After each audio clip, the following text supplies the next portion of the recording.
Do you think flatulence is funny? A lot of kids do. I even read the first recorded joke from 1900 BC was about tooting. In the book Gas Happens, author Julia Cook helps kids understand how to react appropriately. She's here to explain and catch us up on what else is new. Good morning, Julia. Good. So before we get to the books, I think we should get to the very small elephants in the room. Who are these guys? This is Angus and Kirby, and they have their New Year's Eve happy sombreros on. So I don't know how long the hats will last. But. You are a hoot, and you use these dogs when you go to schools. These are part of your message. Right. They're used to teach kids about luring prevention because kidnappers will use very cute dogs to lure children, and so you don't get, you know. Yeah, they're. If you can resist this, you can resist anything. They're a tool for right. you, and then you've got dozens of books at this point in life. And I look at this.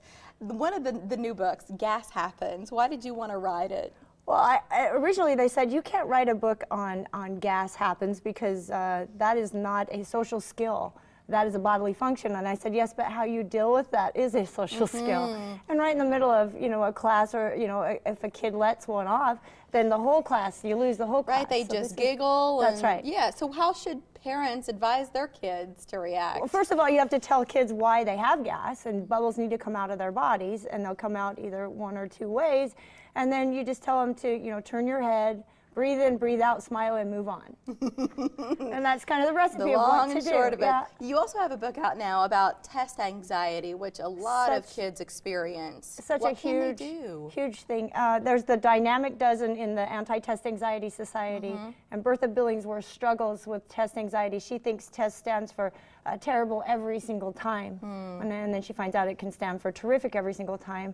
My son actually took third-year medical boards, and he used some of the strategies in that book to help him through those. So it doesn't matter what year or what you are, you know, whatever test strategy you're taking, you know, you just have to have some things in your mind. And now testing's so important in the schools, and teachers are just pulling their hair out to get kids to do well. And you know, if you get the anxiety out of the way, it makes it a little bit easier. And you know, because you worked with kids and teachers as a counselor it can for just years. It can just cripple a kid's score because they're too worried about how they might not do, you know. So there's just some things that you can do along the way to get better at it. What valuable experience you have, though, bringing it to your books as a counselor and some of the messages you would have shared with students during that time.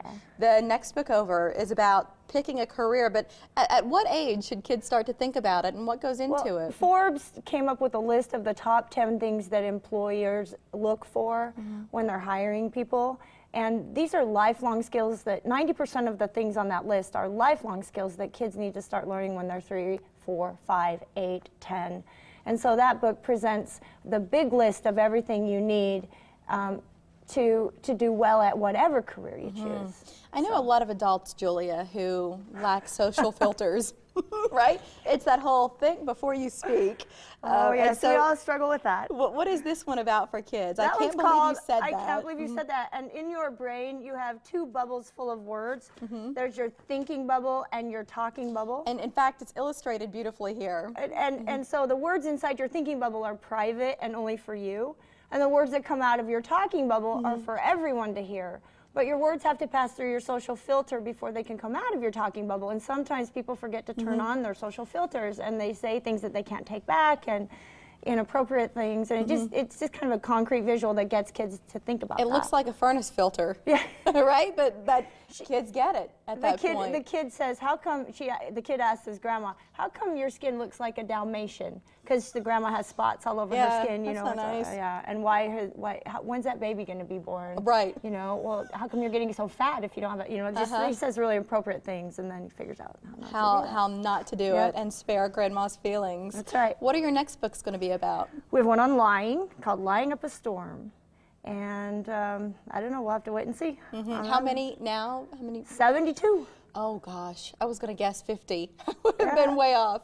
Julia Cook, we're glad that you're a local author, but certainly a national story as she brings all of these books to families across the country. You can order any of them online at juliacookonline.com.